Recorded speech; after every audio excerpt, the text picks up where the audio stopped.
श्री लिंगराज थाना पुलिस अभियोगकारी श्री महेंद्र सेठी अभियोग क्रमे उपरोक्त मामलार तदंत करने सहित निम्नोक्त अभियुक्त को गिरफ्त कर कोर्ट चालान करिसेंती।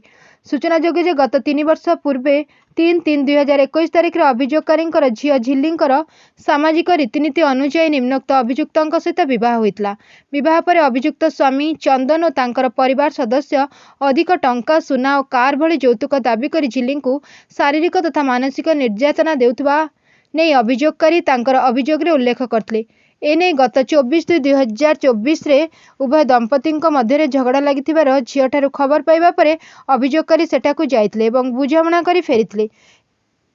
एहार किछि समय परे अभियोगकारी तांकर झीर मृत्यु खबर पाइबा परे से घटनास्थल को आस्थिले और तांकर झील को मृत अवस्था देखि तांको हत्या करा जैतिबा संदेह करी एने श्रीलिंगराज थाना रे अभियोग करथिले। अभियोग आधार रे पुलिस मामला रुजु करी तदंत करबा सह मरशरीर को जबत करथिले एवं मजिस्ट्रेट को उपस्थित रे पंचनामा करा जायतला। प्राथमिक तदंतर जना पड़छि जे अभियुक्त चंदन को कहवा अनुसार घटना दिन उभय स्वामी और स्त्री मध्य झगड़ा लगी। घटना दिन संध्यारे चंदन खाइबा बाहर को जाइथिले एवं फेरिबा बेले तांको स्त्री को निज घरे लागिथिबा एक लुहा दंडरे गोटे साड़ी रे झुलथिबार देखथिले। से तुरंत तांको ओल्हाई निज ऑटो रे तांको भाउजंको सहायता रे प्रथम लिंगराज स्थित बीएमसी हॉस्पिटल को नहीं जाइथिले। सेठारे प्राथमिक परीक्षण रे उन्नत चिकित्सा पे मेडिकल ऑफिसर तांको कैपिटल हॉस्पिटल को नेबा पई परामर्श देथिले। Bureau report Ekamra news.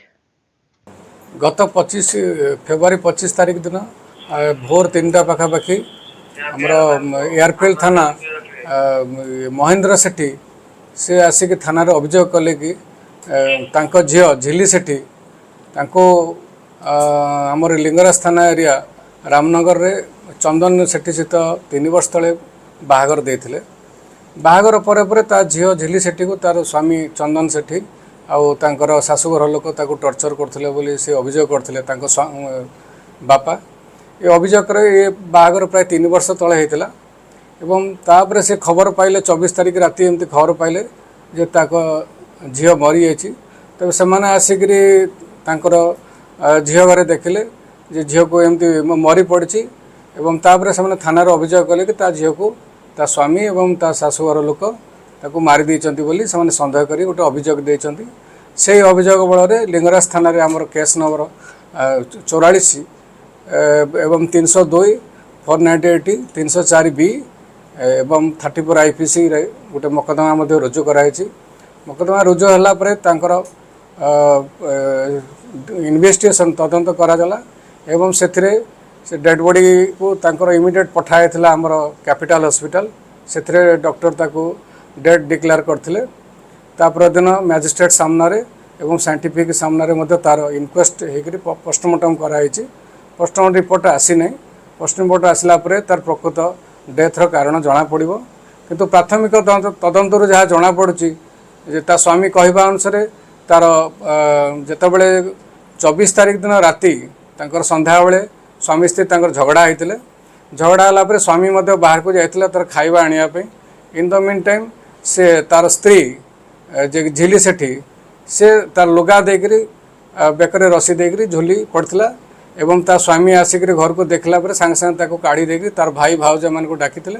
तापर इमिडिएट ताको हमर एठी पाख हॉस्पिटल को नेइथिले लिंगराज मंदिर पाख हॉस्पिटल।